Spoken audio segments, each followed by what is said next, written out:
Olá, gente! Então, a necessária individualização da conduta para crimes de autoria coletiva e seus efeitos. Hoje eu vou fazer um vídeo aqui um pouco mais técnico, tentando explicar algumas coisas em relação a esse julgamento aí que está acontecendo no STF, em relação aos atos de 8 de janeiro, né? Vou explicar por que é absurdo você condenar todo mundo numa pena só, porque teoricamente eles estavam juntos concorrendo numa mesma ação, que é uma coisa totalmente fora, não tem lógica nenhuma isso, né? Até nos crimes de conduta coletiva você tem que individualizar de certa forma, porque é aquilo, você vai condenar alguém por uma coisa que a pessoa não, né? Enfim, não cometeu. E se não tiver nada de imagem da pessoa, se a pessoa simplesmente estava fora, né, da confusão toda que se instalou no dia 8 de janeiro, e aí, vai ser condenado porque ela simplesmente estava lá estava presente no local, tipo, a pessoa estava nem dentro do Congresso, a pessoa estava fora do Congresso, fora do STF, fora de qualquer local ali, vai ser condenada mesmo assim a 17 anos? É meio que bizarro isso, ainda. Imagina pagar uma multa de 30 milhões de reais, né? Quem é que vai ter condições de bancar isso, né? É aquilo, né? Geralmente dívida não dá cadeia. A pessoa não tiver, acho que ali grande parte das pessoas não vai ter mesmo dinheiro para pagar isso aí. Eu acho um absurdo, né? Você condenar diversas pessoas a pagar isso aí, sendo que a pessoa simplesmente pode nem ter quebrado nada, né? Nem ter feito a baderna. Foi um grupo muito pequeno de pessoas que fez isso. Inclusive tem suspeitas de que podem ter sido infiltrados. Agora a questão é provar realmente quem fez a baderna e quem não fez. Mas não é isso que eles vão fazer, né? Até porque eles querem dar o exemplo. E esse é o ponto que tem que ser discutido. Na semana passada, o STF deu início ao julgamento dos primeiros acusados pela invasão da Praça dos Três Poderes, ocorrida no último dia 8 de janeiro. Acolhendo tese apresentada pela PGR, o ministro Moraes, relator, entendeu que o caso envolve os chamados crimes multitudinários, perpetrados em contexto de massa, com participação de grande quantidade de pessoas e de forma difusa. De sorte que não seria possível nem necessário que o órgão acusatório descrevesse detalhadamente os atos criminosos perpetrados por cada réu. O que é aquilo, é meio complicado isso, né? Imagina, você nem detalha os atos criminosos, isso é meio complicado, né? Isso parece que é meio que uma ditadura, né? Porque é meio que um julgamento de exceção, assim, você condena todo mundo mesmo sem individualizar a pena, é um pouco estranho, né? Falar, tá, mas eu estou sendo acusado de quê? Não importa, você está acusado porque você está sendo acusado. Tipo, né?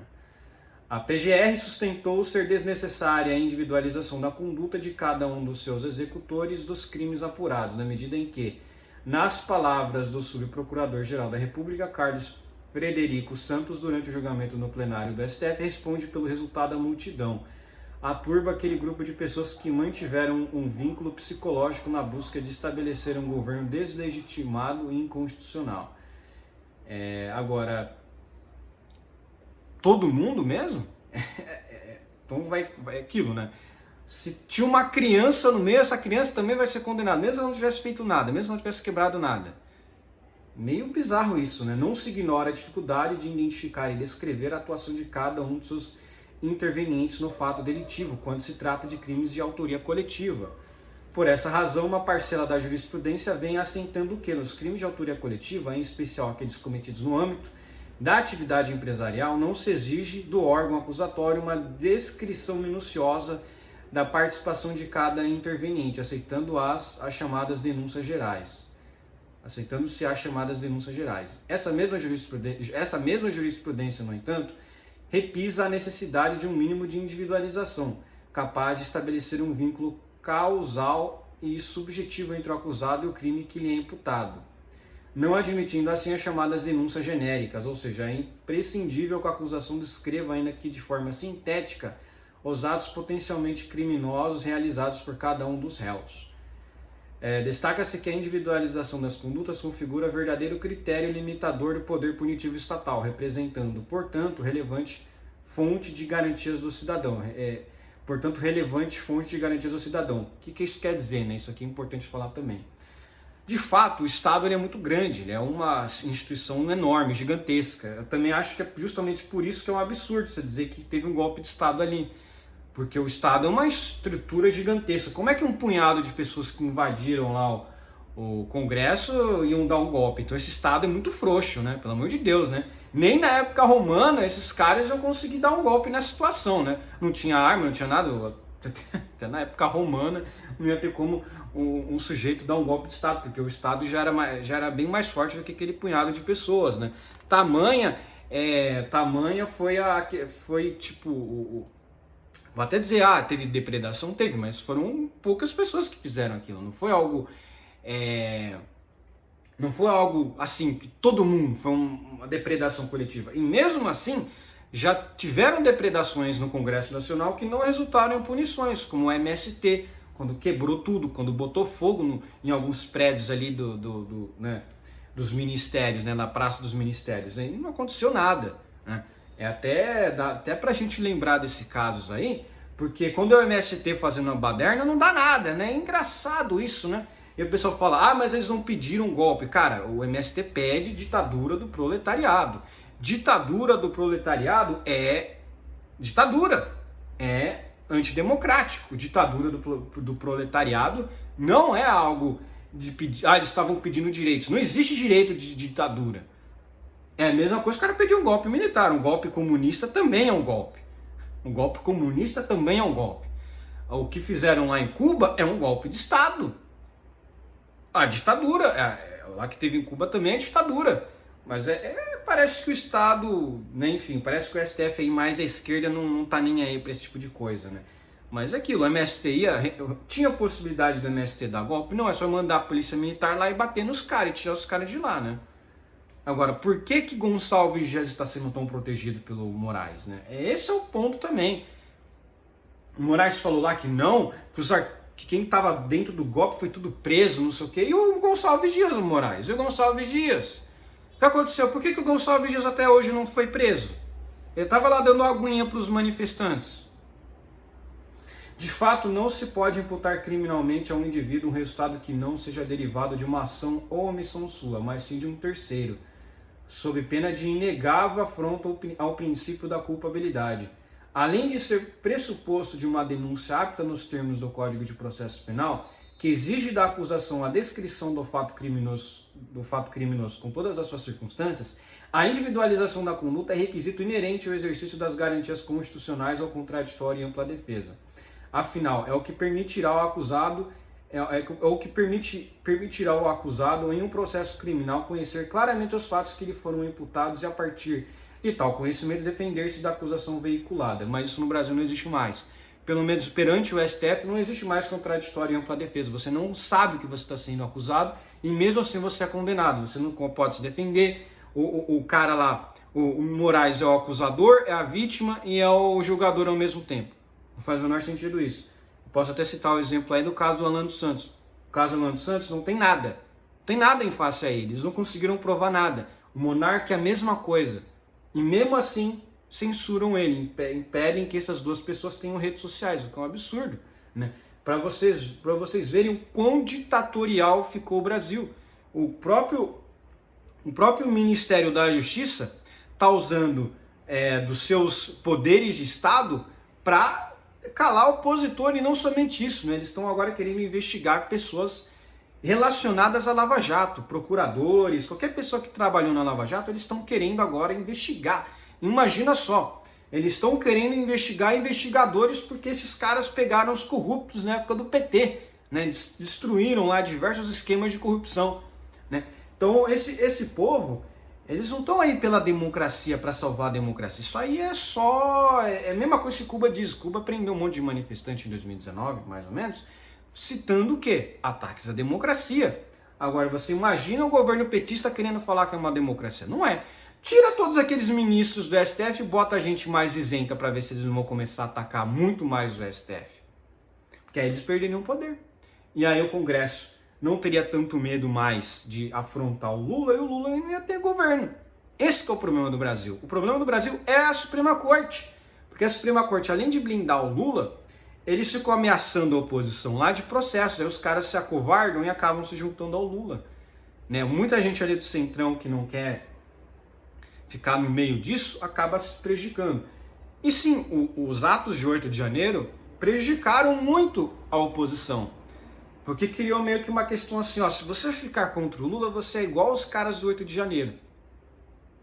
Então isso aí é aquela questão também de ter ou não infiltrados, né? A gente viu imagens muito suspeitas, o próprio Gonçalves Dias não tirando os caras de dentro, os caras que invadiram ali muitas vezes eram tratados como pessoas que não fizeram nada, simplesmente invadiram lá. E aquilo, é igual nos Estados Unidos, né? Quando você vê as imagens mesmo, fica a mesma coisa meio estranha, né? Mas, pô, não teve oposição aos invasores, não tiraram eles de lá, agiram um pouco assim como se, invada aí, pode invadir, invada, vamos fazer, meio que cometer uma omissão para se tornar aquilo que se tornou, e depois eles julgarem os caras com essas penas grandes, né? Tipo, faz essa cagada aí mesmo, vamos deixar você fazer essa cagada, mas não pode, o Estado tem a obrigação de impedir qualquer coisa desse tipo, né? Teoricamente teria a obrigação, né? Mas enfim. Nesse sentido, os tribunais superiores há muito vêm reconhecendo a imprestabilidade de denúncias que não descrevem adequadamente o fato criminoso, que deixam de estabelecer a necessária vinculação na conduta individual de cada partícipe ao resultado, não se justificando, por exemplo, a mera condição de sócio como pressuposto de responsabilização penal por todo e qualquer ilícito cometido em uma empresa, o que iria de encontro ao conceito de responsabilidade subjetiva que vigora em matéria penal. Assim, o julgamento recente do STF não inaugura discussão nova, mas apenas reacende o debate sobre o tênue equilíbrio entre a necessária responsabilização de crimes graves cometidos de forma coletiva e a premente observância das garantias processuais penais a que faz jus todo e qualquer acusado. É imperiosa a responsabilização daqueles que atentaram contra o Estado Democrático de Direito, em especial por meio de condutas que dilapidaram o prédio da Corte, de representação máxima da ordem constitucional vigente. Contudo, para bem proteger a ordem constitucional, não se deve apequenar garantias processuais previstas na mesma Carta Cidadã, sob pena de deslegitimar o processo e as decisões. Nossa história recente nos mostra a relevância do devido processo legal e da observância incondicional ao direito de defesa. Aí falaram um pouco disso. Eu acho que sequer teve atentado contra o Estado Democrático de Direito, porque nunca teve chance de se concretizar, foi zero, até porque aquilo, o Estado ele é muito grande, né? Tem exército, tem polícia federal, polícia militar, polícia civil, é uma força gigantesca. Um indivíduo, ou 3, 4 indivíduos, os caras nunca dariam um golpe sozinhos, muito menos sem arma. Agora,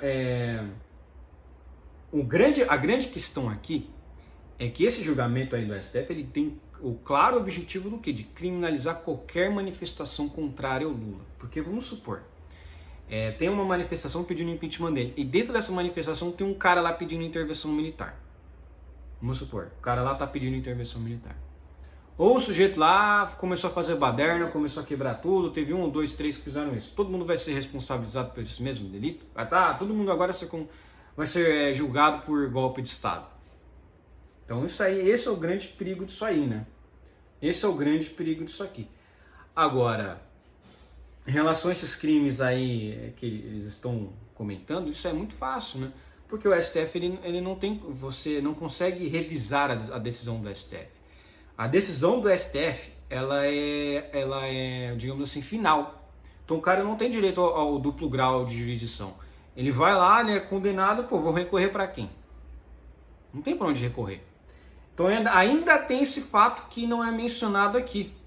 A incompetência do STF para julgar aí processos em que a pessoa não tem foro por prerrogativa de função. É muito engraçado porque o Moraes ele cita isso no caso lá do Celso Daniel, fala não é mais nada, não tem mais nada a ver com o STF, porque ele fala que não tem mais nenhuma pessoa ali que tenha foro por prerrogativa de função, que tenha envolvimento nesse caso, né? Mas alguém desse processo aí tem foro por prerrogativa de função? Ele ainda fala errado, Moraes, ele fala foro privilegiado. Foro privilegiado não existe, é foro por prerrogativa de função. O cara ele é julgado diretamente ao STF porque ele tem algum vínculo com o Estado, por exemplo, ele é deputado, ele é senador, enfim. E ele só é julgado no STF nesses casos em que ele tem um foro por prerrogativa de função. Né? É meio que uma forma de beneficiar essas pessoas, porque você ser julgado diretamente ao STF, você ali tem meio que um aspecto político, porque o STF brasileiro ele é totalmente político. Só que todo caso, a meu ver, deveria ser julgado por juiz de primeira instância. Então, para mim, esse julgamento todo não tem. O STF é incompetente para atuar nesses casos, né? E tem o caso da joias do Bolsonaro também que está sendo alegado justamente isso, que não é o STF o competente para julgar esse caso das joias, né? Mesmo se tivesse alguma conduta delituosa, não é o STF responsável por isso. Que ele não tem mais foro por prerrogativa de função, porque o processo ainda está correndo no STF. Então não faz muito sentido. Ainda tem esse detalhe ainda que a notícia aqui não mencionou, né? Agora, de fato, ao meu ver, esse negócio aí é crime impossível, porque de forma alguma o ato de golpe de Estado poderia ter se concretizado. Tem um caso que é muito comum, né, para a gente falar o que é crime impossível. É o homicídio contra um cadáver. Um homicídio contra um cadáver, ele é algo impossível. Ele é algo impossível, não tem a possibilidade disso acontecer. Vocês podem pesquisar aí protestos do Euromaidan. O que foi o Euromaidan? Você pode considerar o Euromaidan ou como revolução ou como golpe de Estado. Foi um grande processo um grande protesto aconteceu na Ucrânia, que derrubou o presidente que foi eleito na época, o presidente mais Rousseff, mais do lado da Rússia. Mas a gente não pode dizer que aquilo não teve um lado golpe de Estado. Porque os Estados Unidos apoiou aquele golpe de Estado. Os Estados Unidos apoiou a Euromaidan. Aí você pode dizer, mas aquilo foi uma revolução porque foi uma vontade popular de tirar aquele governo ali que eles não queriam. Não foi a mesma coisa que aconteceu no 8 de janeiro? Qual é a linha tênue para a gente classificar o que é golpe de Estado ou revolução? Esse que é o problema. A esquerda diz que 1930, do Getúlio Vargas, foi revolução. Mas foi revolução mesmo? Com tanque e exército nas ruas, impedindo a posse do presidente eleito na época, acho que foi o Júlio Prestes, né? Tirando a legitimidade daquele processo eleitoral, montando no poder um ditador que ficou até quase 1940, que foi uma ditadura forte, que matou diversas pessoas, torturava muitas pessoas. Mas aí não, né? Porque o cara foi o pai dos pobres, Getúlio Vargas é o pai dos pobres. Então foi o golpe de Estado do bem. Foi uma revolução, não foi golpe de Estado. Então tem esse aspecto também que tinha que ser debatido. O que caracteriza como golpe de Estado? O que precisa para ser caracterizado a tentativa de golpe de Estado? Quem pode tentar um golpe de Estado? Um golpe de Estado pode ser feito por qualquer pessoa? Por que então 1930 para muitos estudiosos é considerado uma revolução? Que não puniu depois o Getúlio Vargas. Getúlio Vargas nunca foi punido pelos seus delitos. E aí? De 1930 foi um golpe de Estado ou foi uma revolução? 1889 foi golpe de Estado ou foi uma revolução? Tem gente que diz, inclusive o próprio Toffoli, em um dos seus julgamentos, aí, ele mencionou que 1964 não foi golpe de Estado, foi uma revolução. Que 1964 não foi um golpe, foi uma revolução. E aí? Esse é o ponto. Você dizer você classifica o que é golpe de Estado ou não é muito na questão política. Agora, com todo respeito, um monte de pessoas desarmadas, simplesmente sentadas lá na cadeira do Congresso, isso aí não é golpe de Estado. Eu posso dizer invasão, depredação, beleza, mas golpe de Estado? Teria que ter uma classificação objetiva para dizer o que é golpe de Estado ou não, mas enfim.